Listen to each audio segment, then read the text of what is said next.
सबसे पहले आज हम बात करने वाले हैं नीट पेपर लीक मामले की, जिसमें अभ्यर्थी अनुराग यादव की तरफ से अब तक का सबसे बड़ा खुलासा किया गया है। पुलिस के सामने अनुराग यादव का कबूलनामा सामने आया। बड़ी खबर आपको बता दें, कुछ घंटे पहले उसको पेपर दे दिया गया था, यानी उसने कहा कि कुछ घंटे पहले मुझे नीट का पेपर मिला था।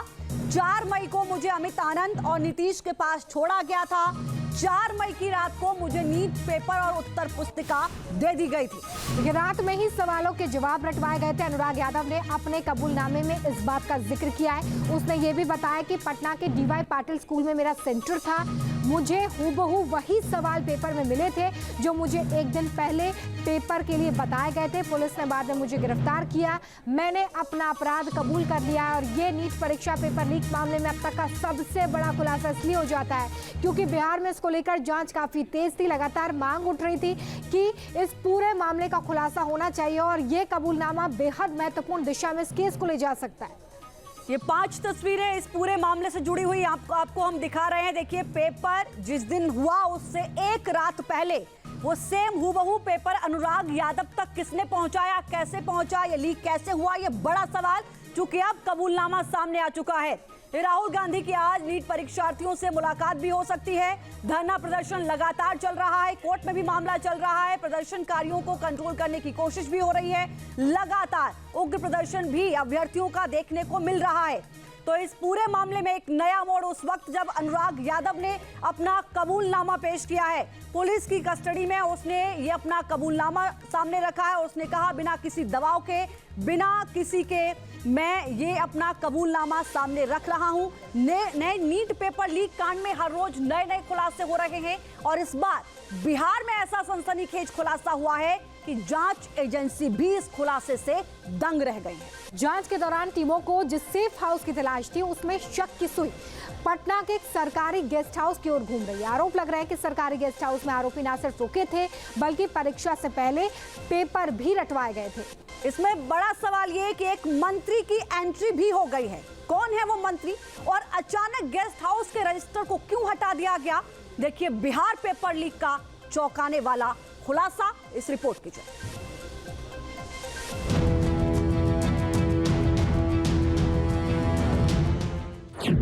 नीट पेपर लीक में खुला सेफ हाउस का राज। देखिए, ये वही NHAI का गेस्ट हाउस है जहां पर जो पेपर लीक मामले, नीट पेपर लीक मामले में अभ्यर्थी अनुराग यादव थे, वो इसी NHAI के गेस्ट हाउस में रुके थे।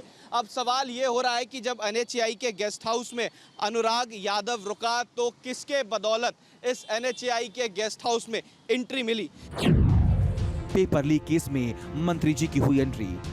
तारीख 4 मई 2024, यानी नीट परीक्षा से ठीक एक दिन पहले की तारीख। वक्त 12:40 और चेक इन कराने वाले का नाम अनुराग यादव। उसके ठीक बगल में मंत्री जी भी लिखा है। किसी लेटर नंबर 440 का भी जिक्र किया गया। पेपर लीक कांड में जांच एजेंसियों को जिस सेफ हाउस की तलाश थी, क्या वो सेफ हाउस पटना का यही सरकारी गेस्ट हाउस ही है?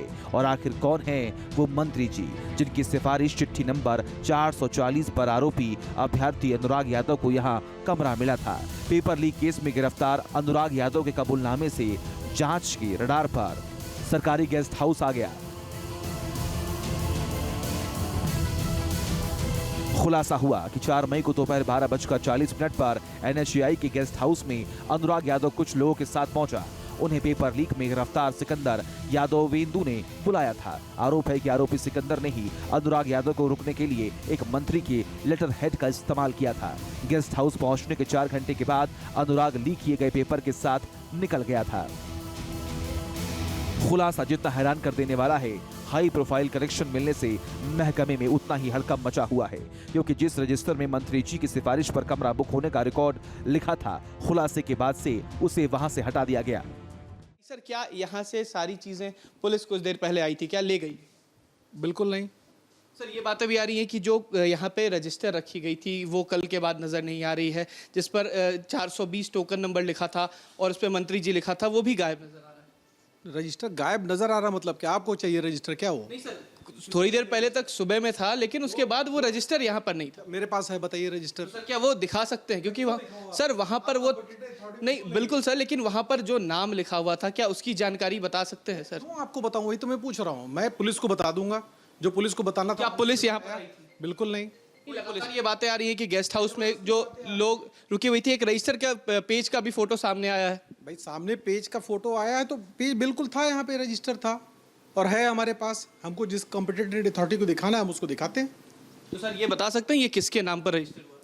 किसके नाम पे मतलब क्या, वो सबको पता है मीडिया में किसके नाम पे रजिस्टर था, किसके नाम पे बुकिंग थी। तो देखिए जो बातें लगातार कही जा रही थी कि पुलिस आई है, हालांकि ये अब जानकारियां जो है वो नहीं दी जा रही है। साफ कह रहे हैं कि ये जानकारी नहीं दी जा रही है, लेकिन अगर हमारी सूत्र के माने तो ये सारी चीज़ें यहाँ से गायब है। देखिए रजिस्टर आज भी यहाँ पर नहीं है। कल देर शाम के बाद रजिस्टर जो था यहाँ से हट गया है और उसमें जो कह सकते हैं कि टोकन नंबर लिखा हुआ था 420 और 440 लिखा था, अनुराग यादव के नाम पे जो था वो यहाँ से गायब।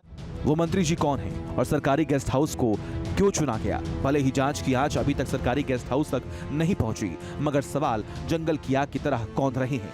नकल माफिया के नेक्सस में मंत्री जी का नाम सामने आने के बाद सियासी बवाल और तेज हो गया है कि बिहार सरकार के और केंद्र सरकार के मंत्रियों की मिलीभगत से नीट ये जो पेपर लीक हुआ है इसमें सरकार की संलिप्तता है। और लोग कहता है कि नहीं संलिप्तता नहीं, संलिप्तता है, आप जांच कर लो गहराई से। और ये लोग चाहते हैं कि पेपर लीक हो और हमारे लोग का उसमें भर्ती हो। इसलिए बिहार सरकार उन लोगों को कार्रवाई करे जिनके फ़ोन पे उनके अथी पर होटल का रूम बुक हुआ है। कि राजद की मानसिकता अपराधियों को प्रशिक्षण करने का, पोषित करने का, प्रोत्साहित करने का और अधिकतर लोग प्रत्यक्ष या अप्रत्यक्ष जो अपराधी है, माफिया है, भ्रष्टाचारी है, इसको कहीं न कहीं ऐसे लोगों का संरक्षण प्राप्त है। इसकी उच्च स्तरीय जांच से स्पष्ट होगा। छात्रों के भविष्य का सवाल है तो सियासत में बवाल भी है। बच्चों की लड़ाई है, बच्चों के मतलब ये तो बच्चों की परेशानी है तो बच्चे हाईलाइट कर रहे हैं इसको, पर इसको जिस तरह से पॉलिटिसाइज किया जा रहा है दैट इज नॉट गुड। जिस आरोपी सिकंदर यादवेंदु के तार मंत्री जी से जुड़े होने का दावा किया जा रहा था वो कितना बड़ा जालसाज है, उसके कारनामे देख लीजिए। पेपर लीक केस में सिकंदर यादवेंदु को सरगना बताया जा रहा है। वो बिहार के समस्तीपुर का रहने वाला है। पटना के दानापुर में जल संसाधन विभाग में जेई तैनात था। गिरफ्तारी के बाद उसे सस्पेंड कर दिया गया। पहले भी घोटाले में उसकी गिरफ्तारी हुई थी। सिकंदर पर 3 करोड़ के एलईडी घोटाले में बुक हुआ था। बतौर जूनियर इंजीनियर सिकंदर पहले सरकारी टेंडर में घोटाले कर रहा था, लेकिन इस बार उसने लाखों छात्रों के भविष्य का ही सौदा कर दिया। आरोप है कि संजीव मुखिया की सॉल्वर गैंग और सिकंदर के गैंग ने मिलकर इस हाई प्रोफाइल कांड को अंजाम दिया। नालंदा से गिरफ्तार संजीव मुखिया पहले से ही पेपर लीक में कुख्यात रहा है। दोनों ने मिलकर पेपर लीक कराया था।